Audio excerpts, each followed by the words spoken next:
día, bienvenidos a Postdata. Es jueves 21 de septiembre, le tenemos las noticias. El gobierno de Michoacán analiza concesionar algunos tramos del nuevo libramiento de Morelia para hacer viable su construcción, ya que se contempla que solo la primera parte se realice como obra multianual, mediante financiamiento solicitado por el constructor a cargo. El secretario de Comunicaciones y Obras Públicas, Rogelio Zarazúa Sánchez, aseguró que sí cumplirá con el compromiso de concluir el distribuidor vial de salida a Salamanca antes de que termine septiembre. Con una inversión superior a los 48 millones de pesos, concluyó la rehabilitación y modernización del tramo que une la avenida La Huerta con Coincio, que tiene una longitud de 12 kilómetros. El gobernador de Michoacán, Alfredo Ramírez Bedoya, responsabilizó al Poder Judicial de la Federación por la liberación de los 26 civiles armados detenidos en La Ruana, al señalar que ahí sigue funcionando la puerta giratoria. La dirigencia del PRI en Michoacán realizó un homenaje póstumo al jefe de Tenencia Morelos, Caleb Rodríguez Pérez, asesinado en agosto de este año. Encabezaron el acto el dirigente tricolor Guillermo Valencia y el edil capitalino Alfonso Martínez. Elementos de la Guardia Civil y personal de Cocotra detuvieron las 2 unidades de Paloma Azul que prestan servicio exclusivo para mujeres y bajaron a las usuarias debido a que los vehículos portaban logotipos no permitidos. Para promover los platillos más representativos de la gastronomía mexicana, la imagen de las tradicionales corundas michoacanas aparecerá en una serie especial de la Lotería Nacional que tendrá un premio mayor a 21 millones de pesos. El alcalde de Morelia aseguró que sí trabajaría con el tricolor ante una eventual alianza de cara a la elección del 2024, al señalar que deben atender a la conformación nacional que han hecho el PRI, PAN y PRD. El dirigente priista Guillermo Valencia Reyes aceptó la disculpa pública que le ofreció el perredista Octavio Campo, al considerar que habla de madurez política y abre las puertas al diálogo entre ambas fuerzas políticas. Comenzamos.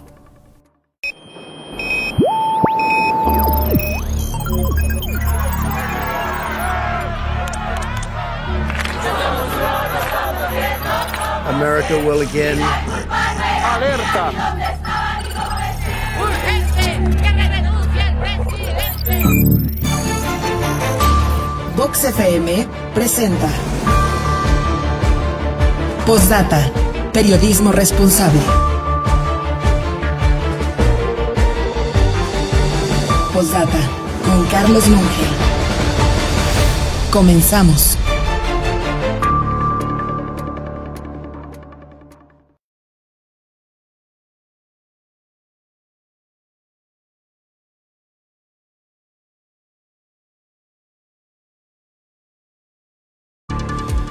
Buen día, gracias por estar con nosotros en esta emisión informativa. Es un gusto saludarle, ya es jueves, es 21 de septiembre y le recuerdo que nosotros somos Postdata. Hacemos periodismo responsable, estamos con usted a través de la señal de Vox. Ya estamos también en la plataforma Facebook, si usted prefiere ver las imágenes correspondientes a lo que le iremos presentando. Bueno, entonces hay que ir a Facebook, donde usted nos encuentra como postdata.news. Estamos a sus órdenes. Y en esta mañana de jueves estamos arrancando en este momento a 13 grados para que usted lo tenga en cuenta. Una mañana agradable. Nos dice el meteorológico que será un día preponderantemente soleado. Así es que vamos a tener temperaturas hasta de 27 grados por ahí. De las 3 de la tarde empezará pues lo más intenso para que usted lo tenga en cuenta. Será un día caluroso este jueves 21 de septiembre. Y vámonos de lleno con las noticias. El gobierno de Michoacán analiza la posibilidad de concesionar algunos tramos de lo que sería el nuevo libramiento de Morelia para hacer viable su construcción, ya que se contempla que solo la primera parte se realice como una obra con el dinero que han denominado multianual o de la otra manera, obras multianuales, mediante financiamiento solicitado por el constructor a cargo. Es lo que ayer platicábamos aquí con el secretario de Finanzas. Las obras multianuales sobre 9,000 millones de pesos, pues el que pone el dinero para ejecutar es el constructor. Y ya que llegue su momento, que estén avanzando los trabajos, se les empieza a pagar. Se estaría gastando el gobierno de Michoacán dinero por adelantado, y esto permitiría tener obra pública más rápido, con mejores precios, como ayer lo explicaba el secretario de Finanzas Luis Navarro, pero al final del día, en los próximos años habrá menos obra, menos dinero para obra pública, porque se ha empezado a ejercer ya de una vez. El problema es que ayer nos decía Luis Navarro, pues este libramiento podría estar listo en un par de tramos, 3 tramos cuando mucho, de unos 5 que se tienen proyectados para terminar ese nuevo libramiento. Así es que, bajo la perspectiva del secretario de Finanzas, todo indica que no estará listo el nuevo libramiento de Morelia para cuando termine esta administración. Sin embargo, bueno, pues está analizando la posibilidad de que en aras de que esté listo, de que esté completo, pues puedan acudir a concesionarlo. ¿Qué significaría esto? Pues que alguno de esos tramos tendría usted, si quiere circular, pagar una cuota para que lo hagan empresas privadas, se les concesione por alguna cantidad de años y ellos puedan recuperar su dinero, su inversión, con lo que usted pague cuando transite por esos lugares. Así es como se está proyectando, así es como se analiza la posibilidad de terminar el nuevo libramiento para Morelia. El secretario de Comunicaciones y Obras Públicas, Rogelio Sarasúa Sánchez, no descartó que algún tramo o tramos del segundo anillo periférico de Morelia sean concesionados a un particular y en consecuencia deba pagarse una cuota para transitar por la zona.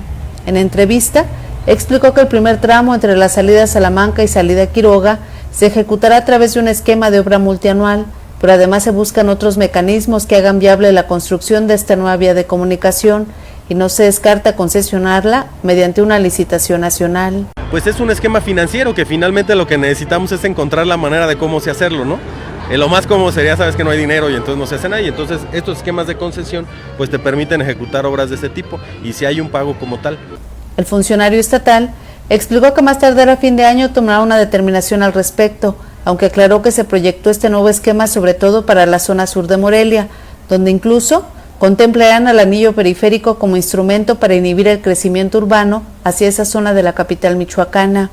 Precisó que al momento ya existen 2 empresas interesadas en obtener la concesión y en particular en el proceso de licitación. Y aparte tenemos otros segmentos que inclusive algunos se está buscando con un esquema concesionado. Eso lo estaremos definiendo también en estos próximos meses antes de concluir el año. Ya hay un par de empresas también interesadas y se estará haciendo un proceso de licitación también de una concesión para los tramos, sobre todo de la parte sur, que son donde buscamos también pues guardar los servicios ecosistémicos que genera esta zona, teniendo una vialidad pues confinada y que no nos genere una inducción de crecimiento en esa parte sur.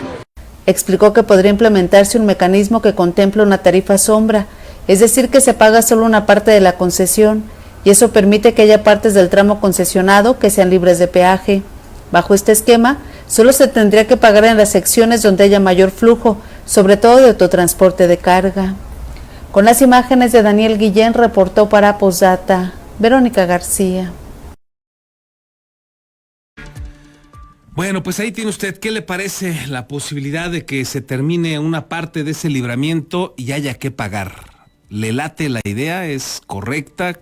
¿Qué le parece? Está en análisis, vamos a ver qué define el gobierno. Hay algunas otras ciudades en el país o estados en el país donde ya se han ejecutado obras de esta naturaleza, se concesionan, tienen otra dimensión, tienen otra circunstancia, como en Jalisco, sobre todo en Guadalajara, donde hoy, por ejemplo, si usted fuera para Guadalajara y quiere ir a la zona que lo conecta, digamos, con la parte norte hacia Colima, usted puede agarrar desde que va a entrar a Guadalajara un nuevo libramiento, tiene poco tiempo que se inauguró, y agarra usted ese libramiento, ya no entra a Guadalajara, avanza más rápido y se conecta con esta parte que le acabo de comentar, que luego lo pone allá por la salida, por ejemplo, hacia donde se va a Tequila, para que ahí más o menos usted se ubique, y es un libramiento que está concesionado y que para utilizarlo pues hay que pagar una cuota, no está barato, pero le ahorra tráfico. Son esquemas que se han hecho, le doy este ejemplo en otras partes del país, allá pues una zona muy conurbada, una zona con un tránsito vehicular impresionante que usted ya conoce en Guadalajara, y bueno, acá se está analizando esta posibilidad de concesionar algunos tramos de lo que se ha denominado la intención de hacer un nuevo libramiento para Morelia. Y a 10 días de que termine este mes de septiembre, el secretario de Comunicaciones y Obras Públicas, Rogelio Sarasúa Sánchez, ratificó que antes de que concluya el mes, se abrirá al 100% la circulación en el distribuidor vial de la salida Salamanca. Explicó que solo está pendiente abrir 2 pasos inferiores, uno que permite dar vuelta a la izquierda a quienes transitan desde Salamanca con rumbo a la terminal de abastos, y la otra que permite que quienes salen del centro histórico puedan dar vuelta a la izquierda rumbo al Estadio Morelos. Dice que es lo único que falta y que va a estar lista en 10 días. ¿Qué tenemos pendiente del distribuidor? Unas vueltas inferiores, que es cuando entran por la parte del deprimido, este paso inferior, es dar las vueltas izquierdas, es decir, cuando se viene del Pípila, entran al paso inferior y va a haber una vuelta izquierda que va a permitir salir hacia el Estadio Morelos. Y cuando vienen también entrando de Salamanca, también igual, entra al paso inferior y hay una vuelta, pues es un túnel por abajo izquierdo, y ese va a permitir salir al mercado de abastos. Entonces esas 2 secciones son las únicas que nos faltan por aperturar. El compromiso es tenerlas antes de que concluya el mes. Bueno, estamos pendientes, déjeme recordarle esta parte que señaló la diputada Guadalupe Díaz Chagoya, la semana pasada que estuvo con nosotros. Ella señalaba, no hemos tenido todavía ese documento, no hemos podido conseguir los anexos, pero vamos a insistir y vamos a procurar otra vez con el secretario. Ayer no hubo chance de cuestionarle al respecto, estuvo ahí muy correteada la entrevista, pero falta conocer cómo es que se proyectó esa obra de salida a Salamanca ya en el gobierno de Alfredo Ramírez.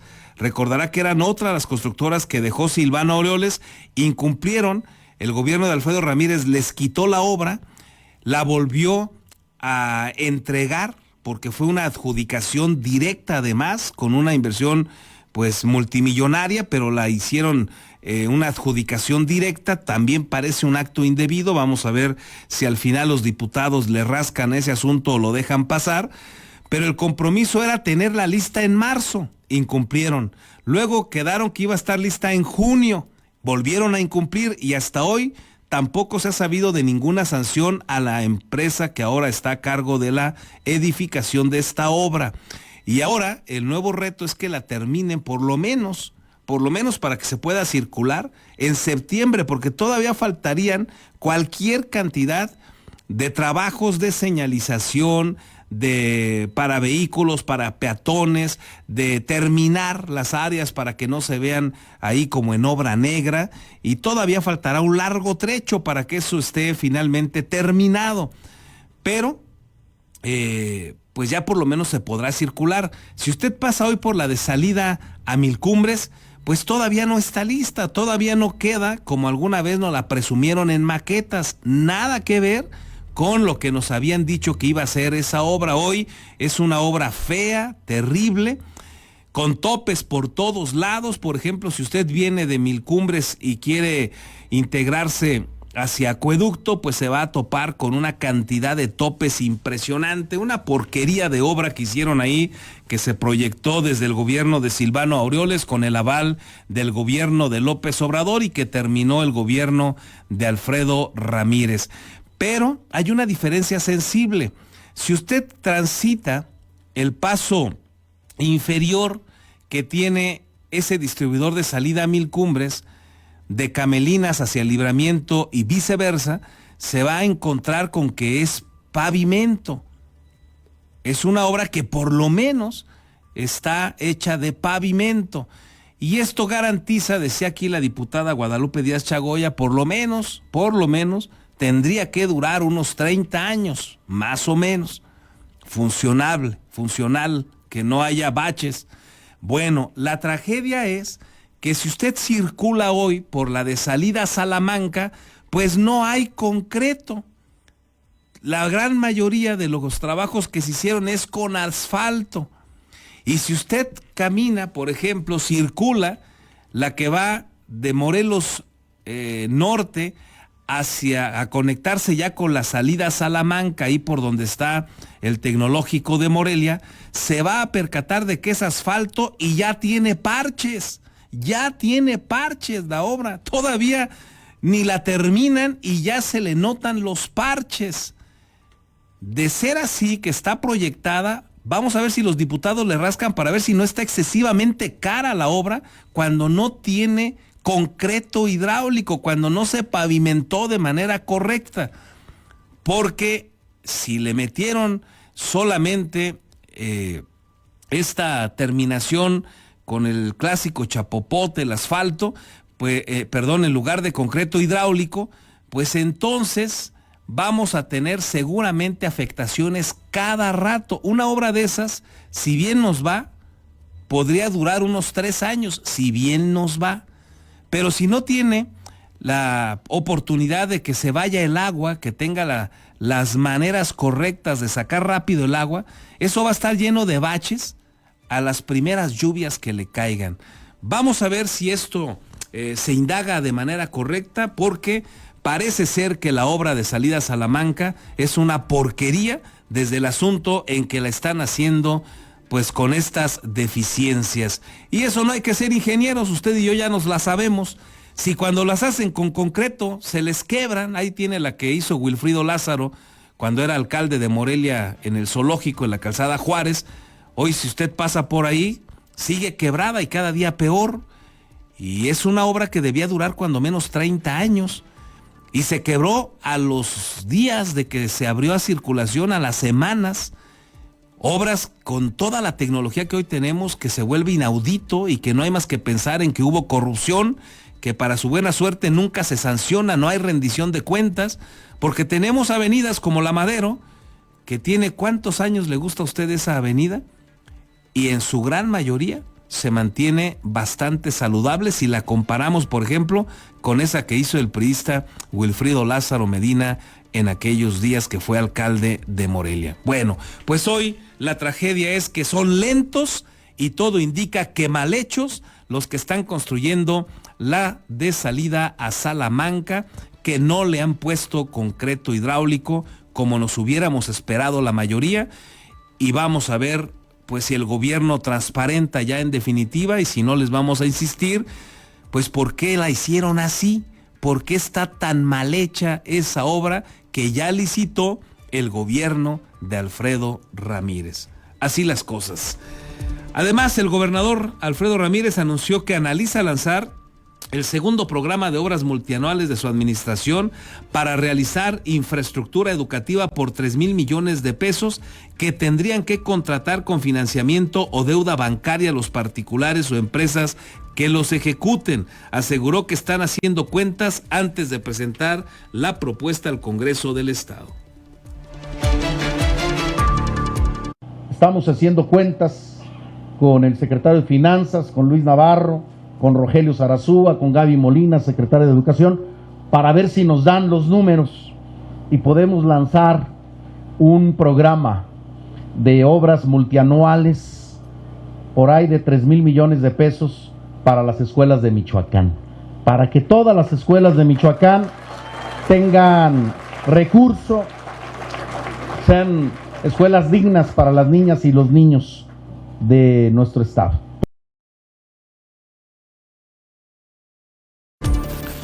Y con una inversión de 48.7 millones de pesos, autoridades estatales encabezadas por el gobernador Alfredo Ramírez Bedoya abrieron a la circulación el tramo de 12 kilómetros que va desde Avenida La Huerta hasta Coincio, ya rehabilitado y modernizado. Ante estudiantes y habitantes de la zona, el Ejecutivo Estatal señaló que la obra beneficiará sobre todo al poniente de Morelia, que consideró estaba muy abandonada, donde unirá la Avenida Madero Poniente o carretera a Quiroga, pasando luego por La Mincita y cruzando la Tenencia Morelos para llegar a la autopista libre de Pátzcuaro, Morelia.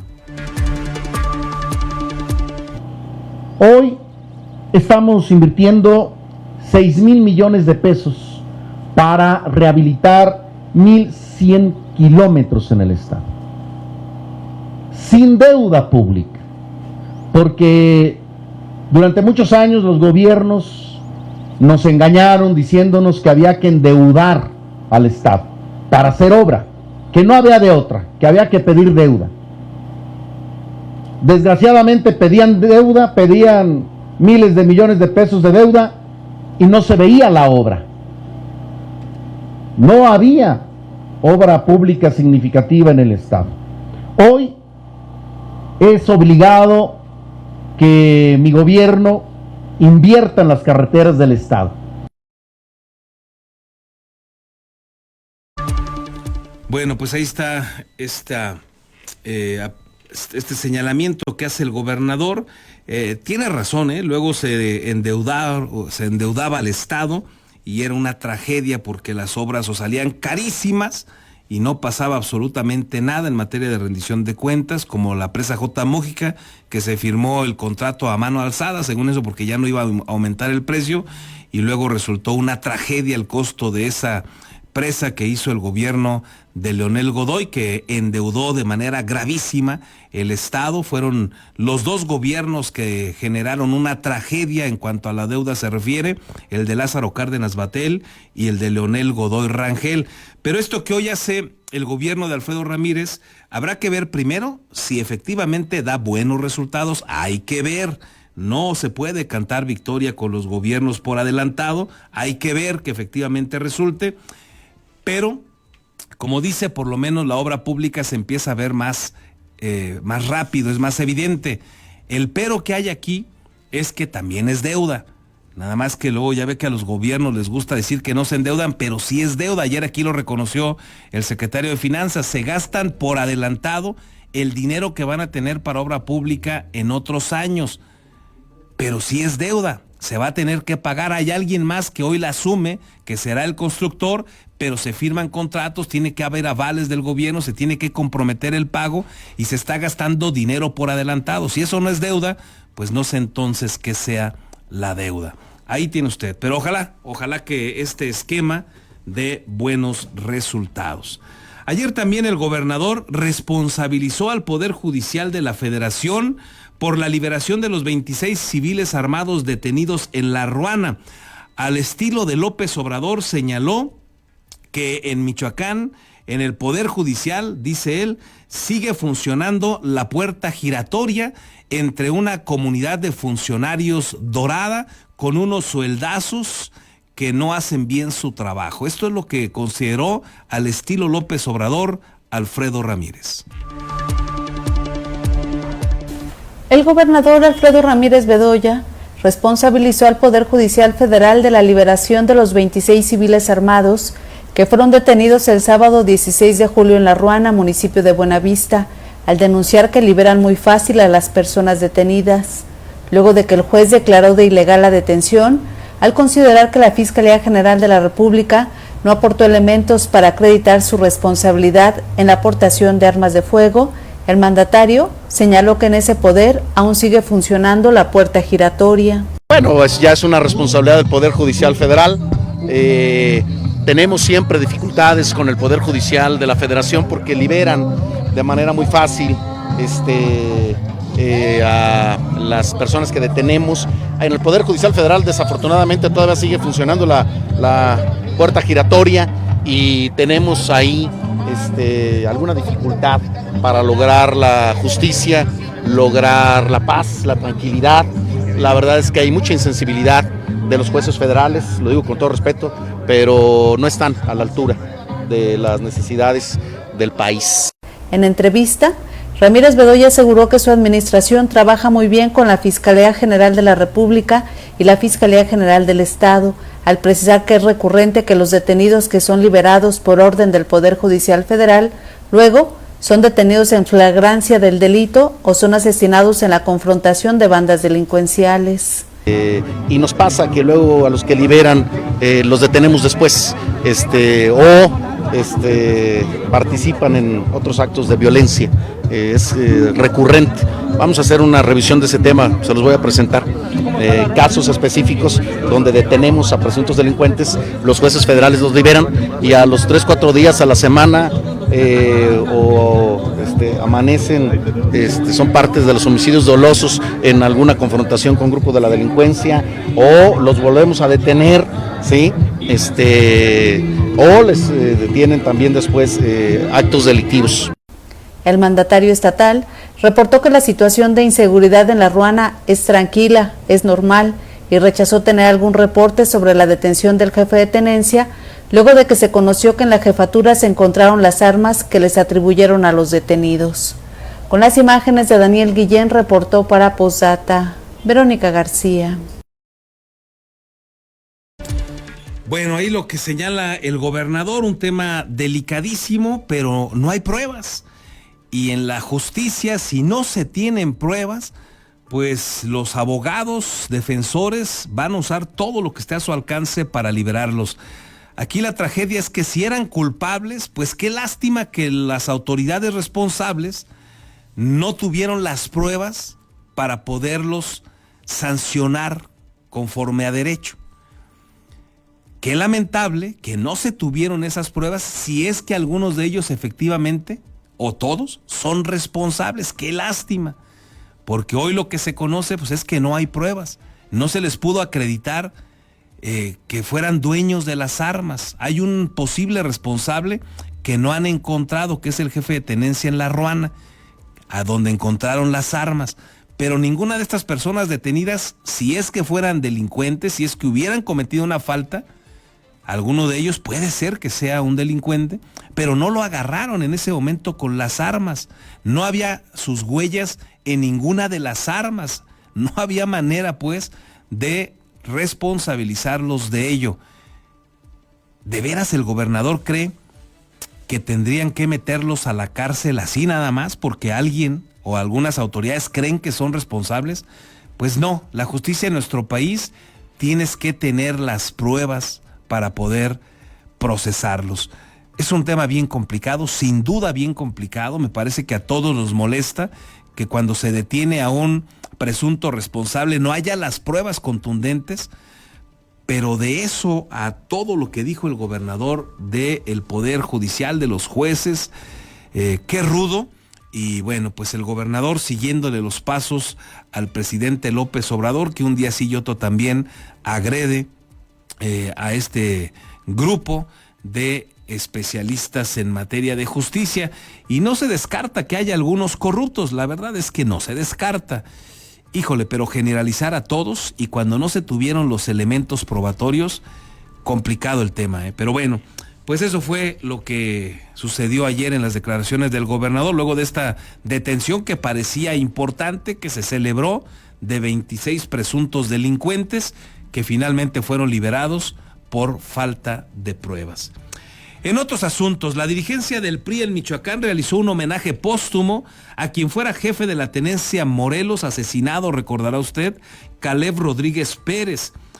Encabezaron el acto de manera sorprendente el dirigente del PRI, Guillermo Valencia, y el alcalde de Morelia, Alfonso Martínez Alcázar, que parece ya se fumaron la pipa de la paz, porque hace unas semanas pues todavía andaban pues por lo menos con intereses diferentes, por lo menos opinando diferente y cotidianamente haciendo señalamientos Guillermo Valencia contra el alcalde. Hoy parece que se fumaron la pipa de la paz.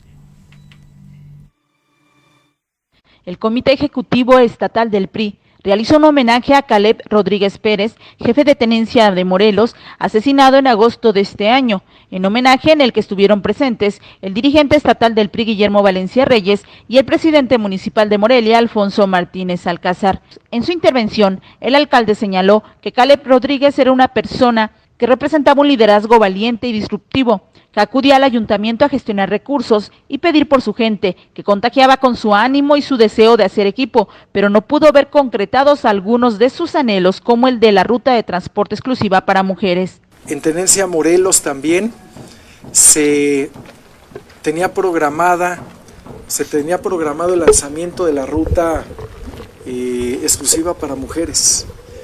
Por distintos motivos se pospusieron y lo lamento mucho porque era una idea de él y que no estuvo presente cuando la lanzamos. La tuvimos que lanzar únicamente en su nombre. Esa ruta que pues todos sabemos, hay dos puntos en donde se acentúa la violencia de la mujer en nuestra ciudad con mayor fuerza. Uno es Villas del Pedregal y otra es Tenencia Morelos.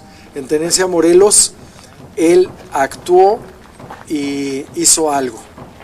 Lanzamos esa ruta que hoy queremos que se pueda hacer universal en todas las rutas en nuestro municipio, y que es una iniciativa que no pudo ver consolidada Caleb, pero aún recuerdo esa emoción que él ponía. Señaló que Caleb hizo mucho y perdió la vida a corta edad, lo que los obliga a seguir trabajando por la seguridad del país y del Estado. Por su parte, el líder estatal del PRI, Guillermo Valencia Reyes, reconoció la presencia del presidente municipal, al señalar que Caleb era un hombre arrojado y valiente que no medía los riesgos, que pensaba y actuaba diferente.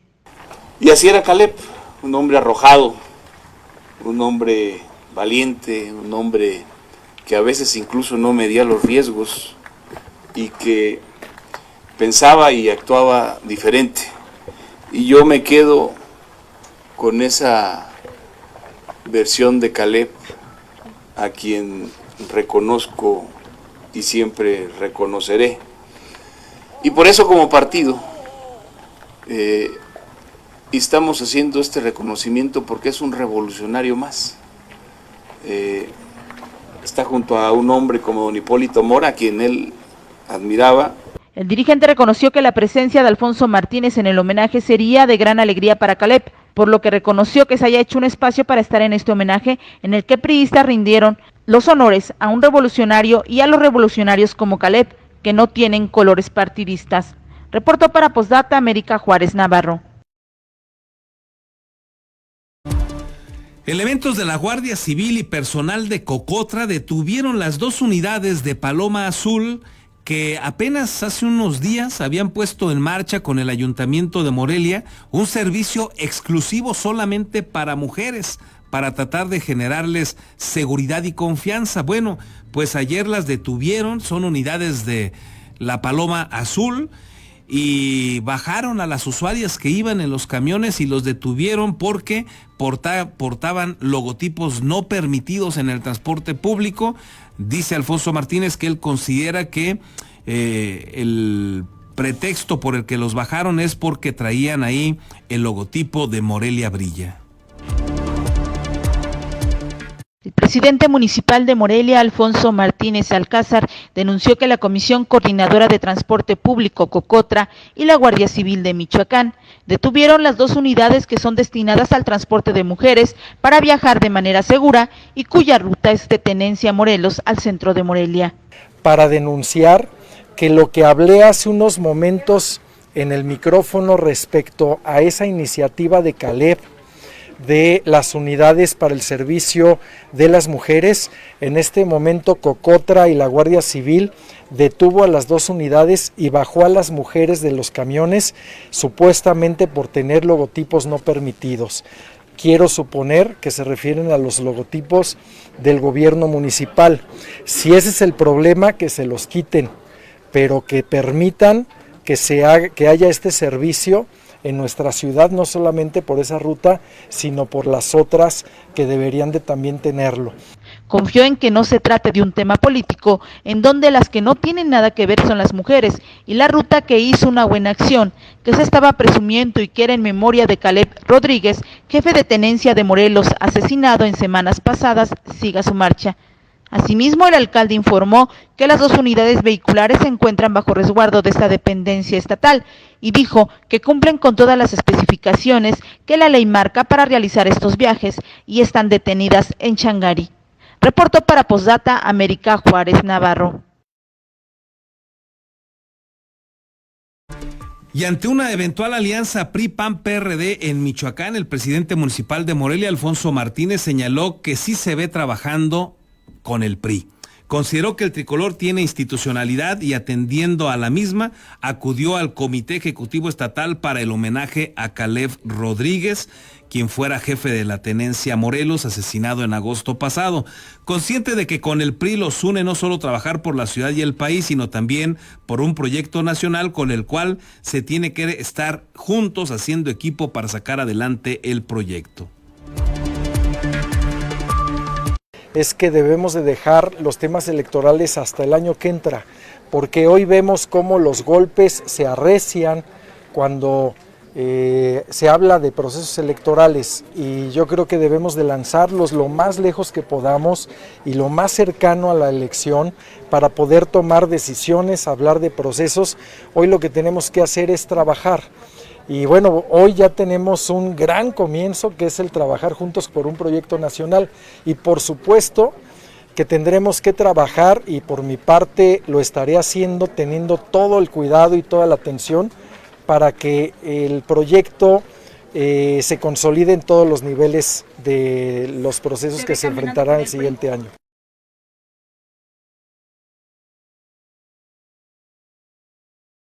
Ayer también el dirigente del PRI, Guillermo Valencia Reyes, aceptó la disculpa pública que le ofreció el dirigente del PRD, Octavio Ocampo Córdoba, y dice que pues está dispuesto a sentarse y dialogar. Por supuesto, habla de madurez política, habla de lo que hablamos hace un momento, de que estamos poniendo por delante el interés de nuestra nación, de México. Y bueno, no hay interés personal que esté por encima del interés de nuestra nación, de nuestro México, y eso lo tenemos muy claro. Ha sido la instrucción que tenemos de nuestro dirigente nacional, de cuidar siempre el interés de nuestro país. Todavía anoche estuve reunido por él, hablamos mucho tiempo, hablamos de mucha política, hablamos de la situación que se vive en el Estado, y por supuesto que se analizan muchos escenarios.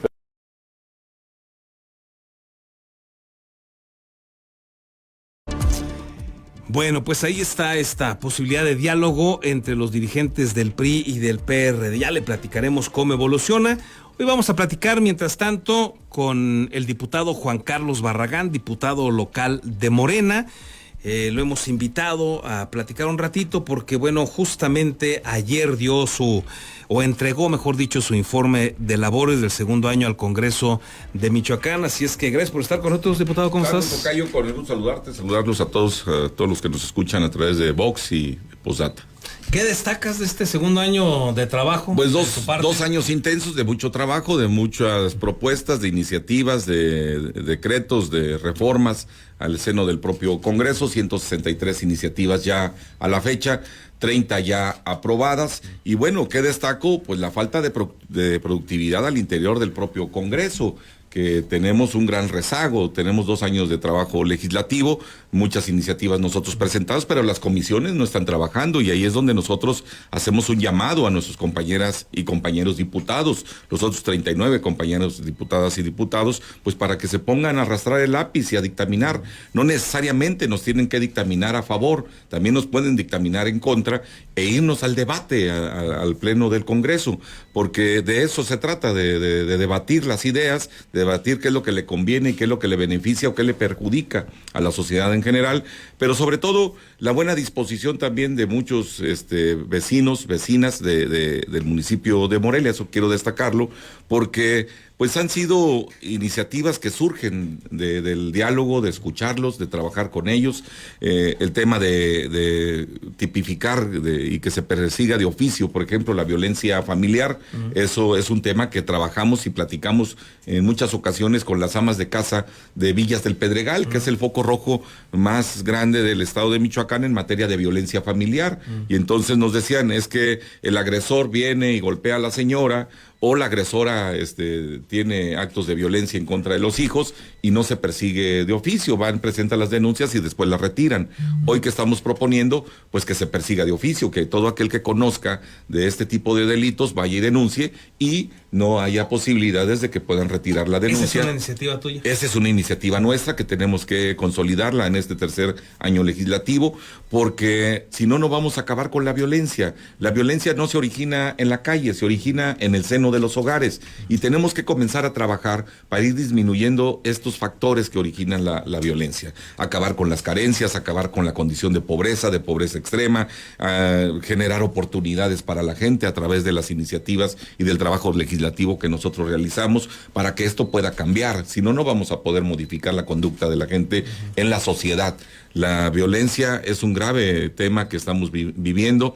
La inseguridad es una grave crisis que estamos viviendo no solamente en Morelia, sino en el estado de Michoacán, y para nosotros es muy importante trabajar en plena coordinación, estrecha coordinación con el Ejecutivo, con todos los órdenes de gobierno, desde el gobierno local, el gobierno del estado y el gobierno federal, para poder nosotros armonizar las leyes que nos permitan tener mejores conductas y beneficio para todas y todos. Híjole, aunque ahora con este tema que habíamos celebrado, por ejemplo, de la extorsión, que se persiga de oficio, pues ahora con todo lo que hemos visto en los últimos días, pues resulta que de todas maneras el afectado tiene que ir, declarar, denunciar, y entonces parece ser que de nada sirve que se persiga de oficio. Si no vas y declaras tú que eres extorsionado, o tu sector que ha sido extorsionado, pues no se puede avanzar, y entonces se volvió una tragedia eso que parecía un gran logro, ¿no? O las varios tipos de extorsión que existen hoy a través de las redes sociales, del WhatsApp, que te están clonando, ¿sí?, que te hacen una llamada telefónica para poderte extorsionar,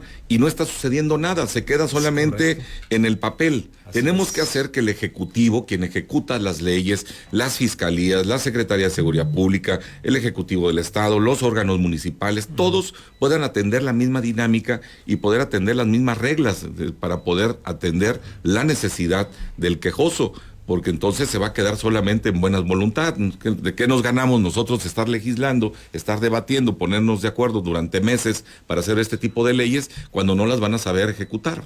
O no quedó bien construida la ley. Y lo que no esté bien construido, pero se pueden hacer reformas a la propia ley. Hay un tema especial, por ejemplo, en el caso de extorsión, podemos modificar lo que sea, lo que tengamos que modificar. La ley de movilidad, que hay algunos reclamos en el tema de la ley de movilidad. Pues todo es también hay posibilidades. Ahí sobre todo el sector transportista. Claro, hay que atenderlos. Si algo les duele, pues hay que ver, hay que sentarnos con ellos, hay que dialogar, hay que presentarnos. Pero no solamente es ponérselas a rajatabla. El día de hoy vamos a tener, por ejemplo, una reunión con los locatarios del mercado de abastos a las 11 de la mañana, donde ellos tienen dificultades con el tema de la ley de movilidad porque los están afectando en materia de tránsito. Entonces vamos a hacer una mesa de trabajo que nos digan qué es lo que les duele para nosotros regresar al Congreso, hacer las iniciativas, las reformas y poderlas presentar. Tenemos que hacer las leyes que sean flexibles para los propios ciudadanos, pero también endurecer las sanciones para aquellos que violentan la propia normatividad. ¿A qué atribuyes esto que señalas de que no hay avances en la dictaminación? Porque hay más un tema de carácter político, administrativo, de reparto de cuotas al interior del propio Congreso, que es lo que verdaderamente deberían de hacer, que es el trabajo legislativo.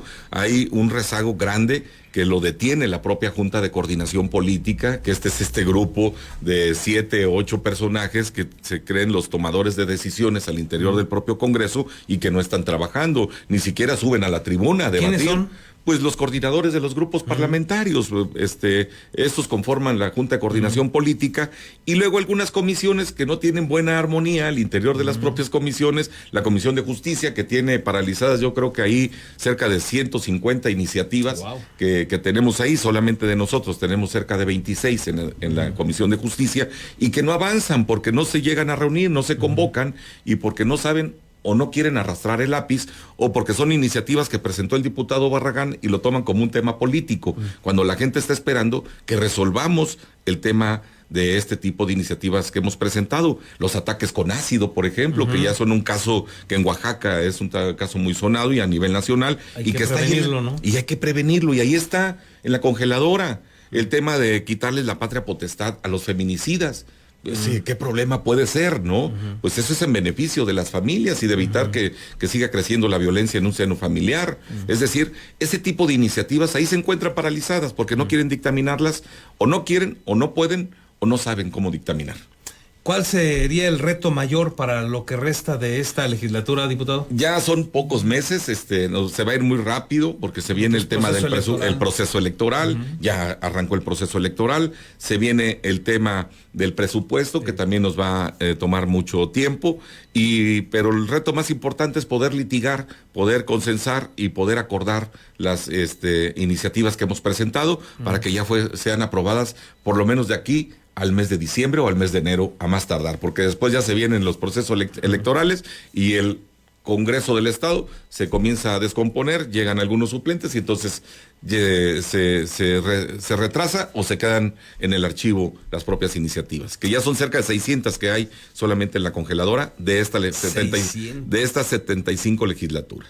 Wow. ¿Y todas son de esta legislatura o de es el acumulado que se viene arrastrando? De esta legislatura? Nosotros hemos presentado 163, Carlos. O sea, 163 iniciativas, ni siquiera una fracción parlamentaria en los 3 años de trabajo legislativo había logrado colocar en un periodo legislativo. Nosotros lo hemos hecho porque nos hemos puesto a trabajar. Yo soy una gente que ganó a través del voto popular, del voto mayoritario en mi distrito. La gente, cuando yo fui a pedirles el voto, solamente me decían, póngase a trabajar y regrese a su distrito. Y eso hemos hecho. No nos hemos ido del distrito, hemos estado regresando. No hay día que no vaya una colonia, una comunidad, una tenencia, pero además son iniciativas que surgen del escuchar, del platicar, del dialogar y el de construirlas junto con los ciudadanos. La ley Axel, la ley de esta que propusimos para los niños genios, que tengan otras condiciones para que puedan crecer y tener un crecimiento mucho mejor en materia educativa. Ahí está, a través de Axel, el propio niño que fue al Congreso con sus padres de familia, y esas son las que estamos construyendo. No son ocurrencias de nosotros, son temas de escuchar a la gente. La otra es que bueno, pues muchos compañeros diputados y diputadas pues llegaron por casualidad y no sabían ni siquiera a qué llegaron al Congreso. Y lo digo con mucho respeto porque hay un gran rezago en materia legislativa y la gente ocupa que podamos armonizar muchísimas leyes. El tema de la interrupción legal del embarazo, que ya hay una directriz por parte de la Suprema Corte de Justicia de la Nación y que no hemos podido ni siquiera armonizar la ley en ese sentido. Hay 25 diputadas mujeres, 15 hombres y no hemos podido ni siquiera legislar en torno a sus derechos plenos de las mujeres. Por lo menos al debate, ¿no? Por lo menos entrar al debate, porque no estamos a favor del aborto como método anticonceptivo, ¿eh? Yo estoy a favor de la vida.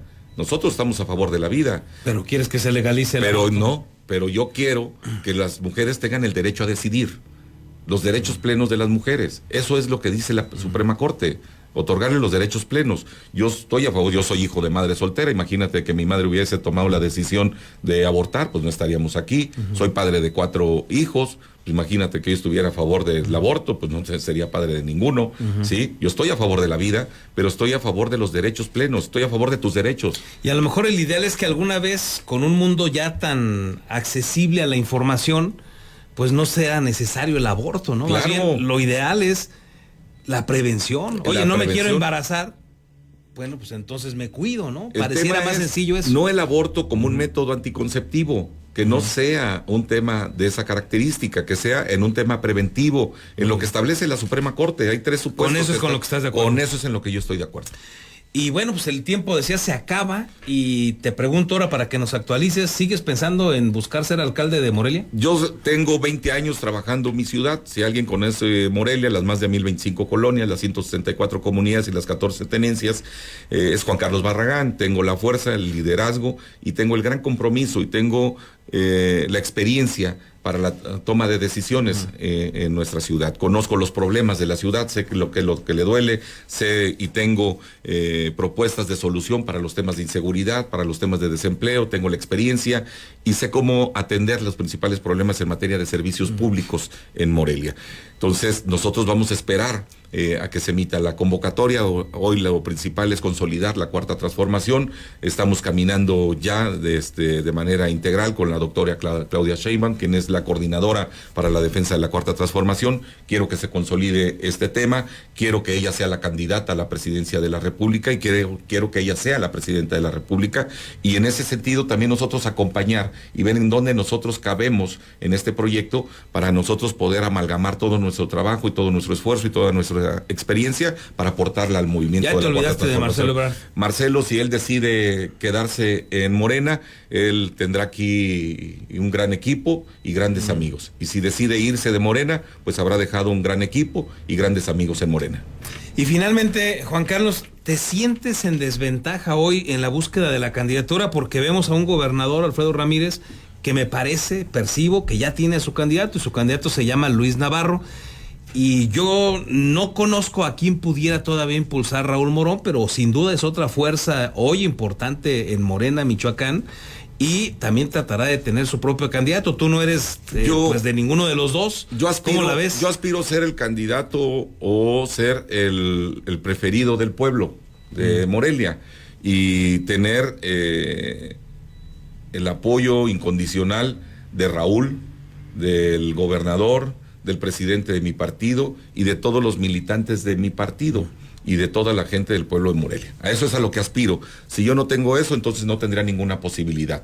El gobernador está en su derecho de poder apoyar a sus amigos, a sus preferidos, tener preferidos incluso, porque así es la democracia y así es la política. Y así es el poder. Y así es el poder. Y yo lo respeto, de verdad que no, ni siquiera me molesta que él tenga preferidos.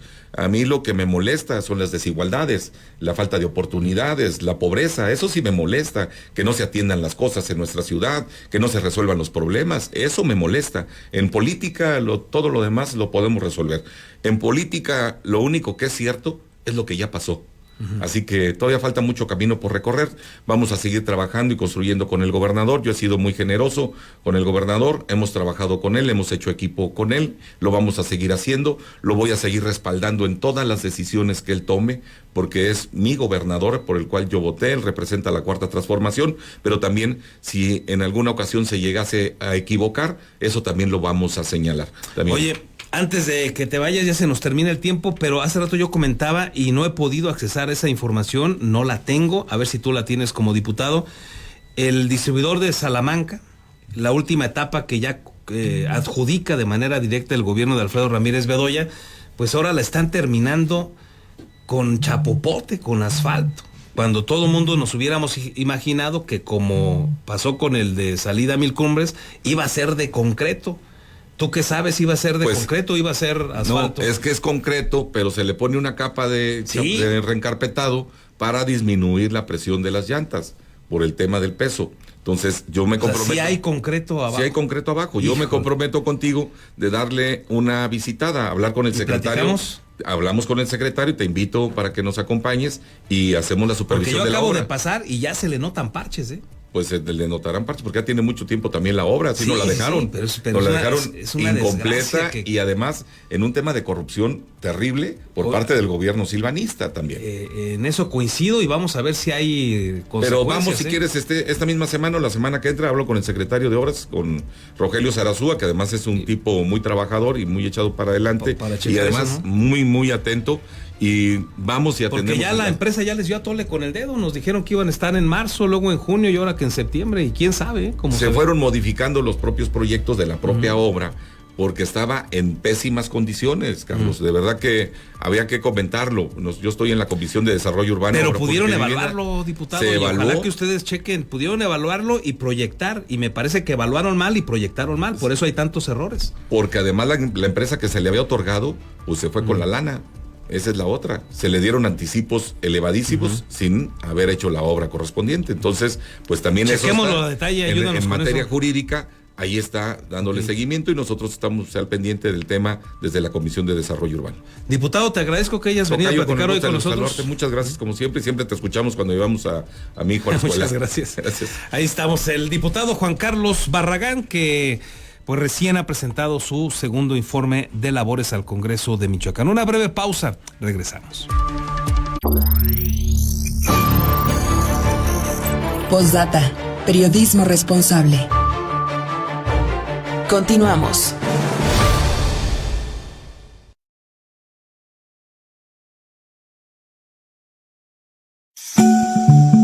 El Congreso te escucha y te informa. Las diputadas y diputados legislamos para ayudar a las familias que sufren las consecuencias del uso de drogas. Por eso creamos la primera ley contra las adicciones en Michoacán, con atención especial y gratuita para niñas, niños y adolescentes. Congreso del Estado de Michoacán. El poder de la inclusión. Visítanos en congresomich.gov.mx.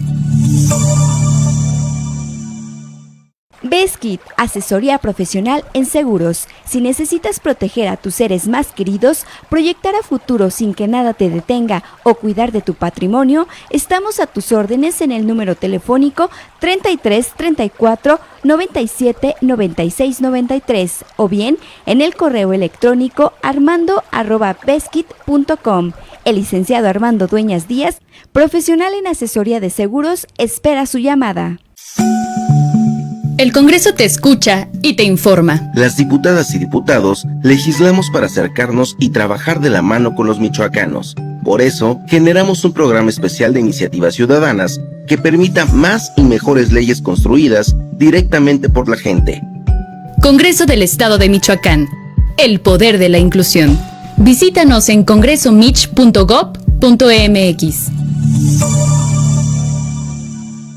Tortas Acueducto el 32,5. No te quedes con el antojo. Deliciosas tortas de milanesa, queso de puerco, salchicha, jamón, hawaiana y cubana. O bien, una orden de milanesa. Puedes hacer tus pedidos al teléfono 4433-3820. Postdata, periodismo responsable. Continuamos.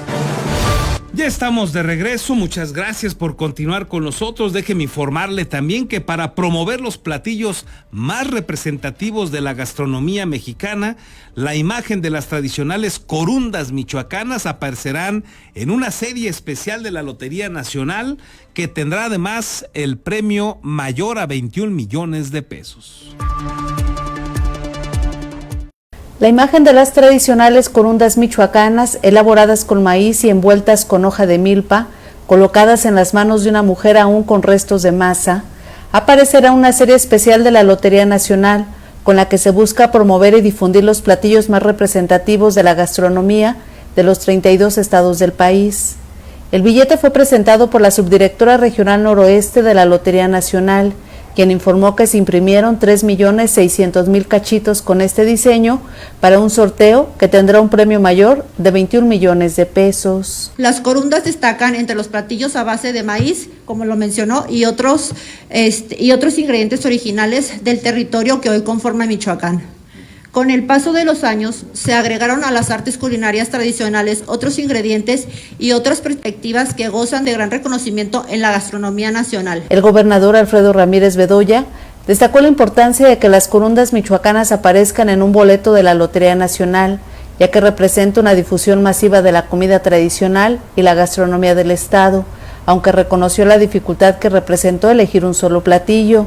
La cocinera tradicional de Santa Fe de la Laguna, María Inés Dimas Carlos, se dijo honrada de preparar un alimento como la corunda, al considerar que es producto de todo un proceso que inició desde sus ancestros, con el descubrimiento del maíz y la elaboración de las tortillas. La mujer indígena aseguró que su preparación se ha ido modificando con los años, de tal manera que su abuelita la preparaba solo con una masa martajada y en la actualidad se les añade manteca y otros elementos que las han ido transformando. Unas corundas de manteca batidas también, pero ya rellenas de un guisado. desde un guisadito de queso hasta un guisado de puerco, de res, de lo que sea, un chilito verde, un chile rojo, como gusten, como tenga la creatividad, la familia donde los preparan, porque no hay una escuela donde nos digan así debes de prepararlo. Esta serie es parte de un proyecto de la Cámara Nacional de la Industria Restaurantera y Alimentos Condimentados Canirac, junto con los gobiernos estatales, por lo que Michoacán sería el estado 23 en difundir uno de sus alimentos más representativos. Con las imágenes de Daniel Guillén, reportó para Posdata Verónica García. Y con esta información llegamos a la parte final. Muchísimas gracias por el favor de su atención. Que tenga usted un excelente y productivo jueves. Nos escuchamos o nos vemos mañana. Mañana ya, viernes.